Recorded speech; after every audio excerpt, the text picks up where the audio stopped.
نحمده ونصلي على رسوله الكريم أما بعد فأعوذ بالله من الشيطان الرجيم بسم الله الرحمن الرحيم إنكم وما تعبدون من دون الله حسب جهنم أنتم لها واردون لو كان هؤلاء آلهة ما وردوها وكل فيها خالدون لهم فيها زفير وهم فيها لا يسمعون إن الذين سبقت لهم منا الحسنى أولئك عنها مبعدون لا يسمعون حسيسها وهم فيما اشتهت أنفسهم خالدون لا يحزنهم الفزع الأكبر وتتلقاهم الملائكة هذا يومكم الذي كنتم توعدون.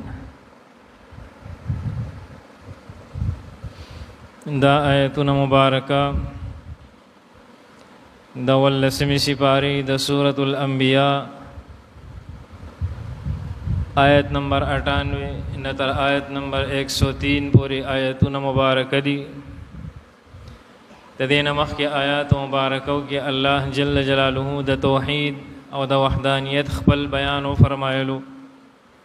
پدی آیتنا مبارکوں کے اللہ تعالی دا مشرکینو او د مشرکین د معبودان باطل او د دروغ خدایانو هغه ذلت او د آخرت هغه انجام بیانوي چې چا په دنیا کې د الله جل جلاله سره د غیر الله عبادت کړي دي، شرک کړي دي، غیر الله ته خپل معبود او مسجود ویلي، العیاذ بالله. نو الله تعالی د دې په باره کې فرمایي چې انکم بشک تاسو وما تعبدون من دون الله او هغه چې تاسو عبادت کوئ من دون الله علاوه د الله تعالی نه حسب جهنم خشاک د دوزخ یې. دا مشرکان هم او دای چې د چا عبادت کوي هغه هم دا د دوزخ خشاک دي. انتم لها واردون او تاسو په ټول دی دوزخ ته داخليږئ. چې کله دا آیت مبارک نازل شو نو صحابه په تشویش کې واقع شول چې مشرکان خو به دوزخ ته ځي، خو چې د چا عبادت یې کړی دی هغوی به هم سره دوزخ ته ځي. نو خلکو خو عیسی علیه السلام ته خدای ویلي نعوذ بالله، او یهودو عزیر علیه السلام ته خدای ویلي ابن الله ورته ویلي. وقالت اليهود عزیر ابن الله وقالت النصارى المسيح ابن الله. عیسی علیہ السلام ته خلکو خدای ویلی، عزیر علیہ السلام ته خلکو خدای ویلی، فرشتو ته خلکو عبادت کړي دي. نو چې الله پاک په دې آیت کې فرمایي چې چا شرک کړي هغوی به سره د خپل معبودانو دوزخ ته واچولی شي. نو عیسی علیہ السلام او عزیر علیہ السلام او فرشتي دا خو د الله مقرب بندگان تیر شوي دي او دا دوه پکې د الله تعالی پیغمبران تیر شوي دي.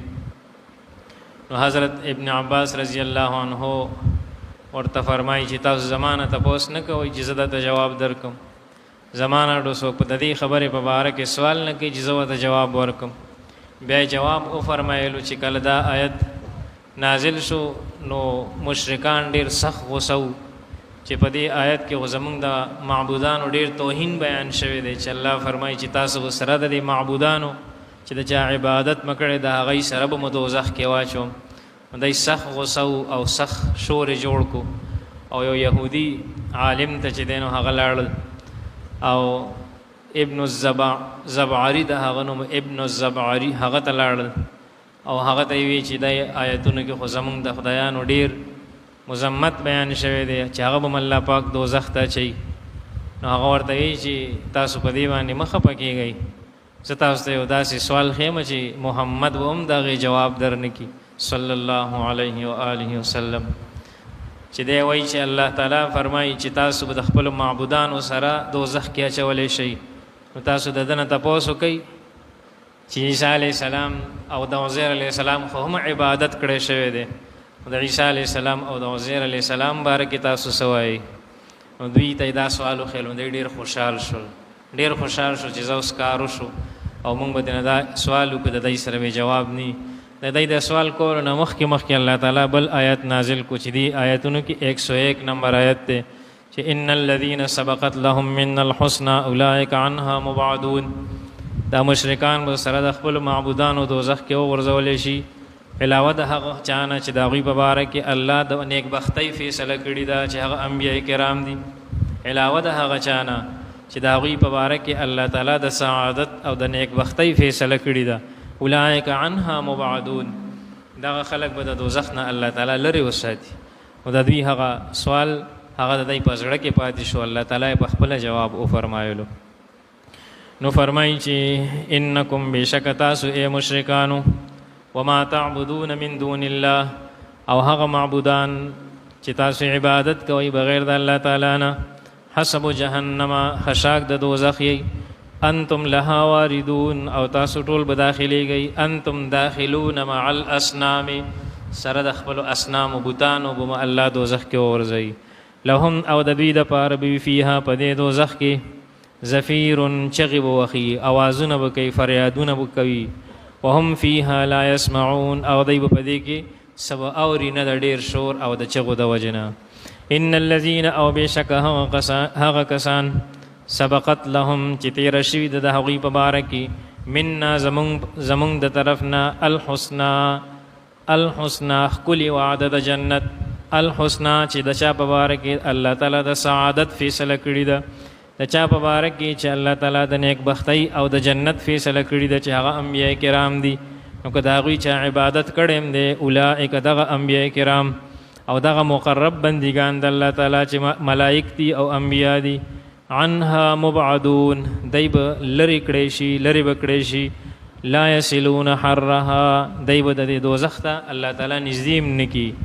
او بیا ورپسې مزید الله تعالی وضاحت فرمایي چې لا یسمعون حسیسها، دغه مقرب بندگان چې دي دوی به نه اوري د دوزخ حسیسها، هغه معمولی آهټ معمولی آواز هم د دوزخ وانه اوري.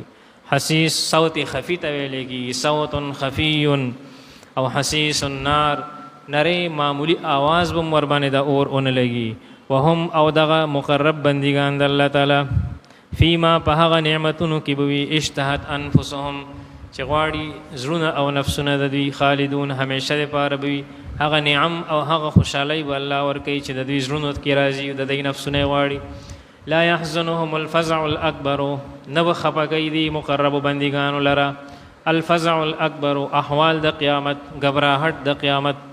وتتلقاهم الملائکه، ملاقات به کوي د دوی سره ملائکې او سلام ورته پیش کوي، ورته به وایي چې هذا یومکم الذي، دا د ستاسو هغه ورځ ده د نعمتونو او د احسان د باري تعالی، کنتم توعدون چې تاسو سره وعده کولی شو په دنیا کې. سبحان ربک رب العزة عما یصفون.